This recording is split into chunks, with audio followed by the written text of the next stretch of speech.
Assalamualaikum warahmatullahi wabarakatuh. Saya di sini akan menjelaskan tentang atau memaparkan terkait tugas jurnal kemarin, yaitu tentang mekanisme transaksi saham syariah. Sebelumnya saya akan menjelaskan apa itu pengertian dari pasar modal. Pasar modal dipandang sebagai salah satu sarana efektif untuk mempercepat pembangunan suatu negara. Dan pasar modal itu sendiri merupakan salah satu alternatif sumber pendanaan bagi perusahaan sekaligus sebagai sarana investasi bagi para pemodal. Salah satu produk yang dijual di pasar modal adalah saham. Sebab pasar modal ini merupakan alternatif pendanaan bagi perusahaan-perusahaan yang pada akhirnya memberikan kemakmuran bagi masyarakat. Saham merupakan surat berharga keuangan yang diterbitkan oleh perusahaan saham patungan sebagai suatu alat untuk meningkatkan modal jangka panjang. Oleh karena itu, saham dapat didefinisikan sebagai tanda penyertaan atau tanda kepemilikan seseorang atau badan dalam suatu perusahaan atau perusahaan terbatas. Baik, selanjutnya saya akan menjelaskan tentang Syariah Online Trading System adalah sistem transaksi saham syariah secara online yang memenuhi prinsip-prinsip syariah di pasar modal. Selanjutnya, fitur utama SWOT adalah sebagai berikut. Yang pertama, hanya saham syariah yang dapat ditransaksikan. Yang kedua, transaksi beli saham syariah hanya dapat dilakukan secara tunai atau cash based transaction, sehingga tidak boleh ada transaksi margin atau margin trading. Yang ketiga, tidak dapat melakukan transaksi jual saham syariah yang belum dimiliki atau short selling. Dan yang terakhir, laporan kepemilikan saham syariah dipisah dengan kepemilikan uang sehingga saham syariah yang dimiliki tidak dihitung sebagai modal.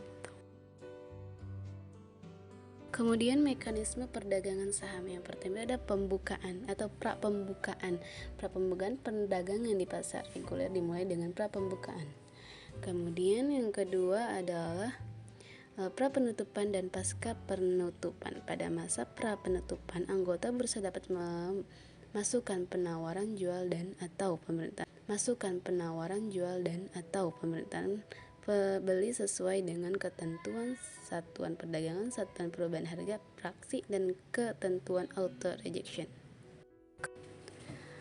Penutupan dan memperjumpakan penawaran jual dengan permintaan beli pada harga penutupan berdasarkan price dan time priority, yaitu prioritas harga dan prioritas waktu.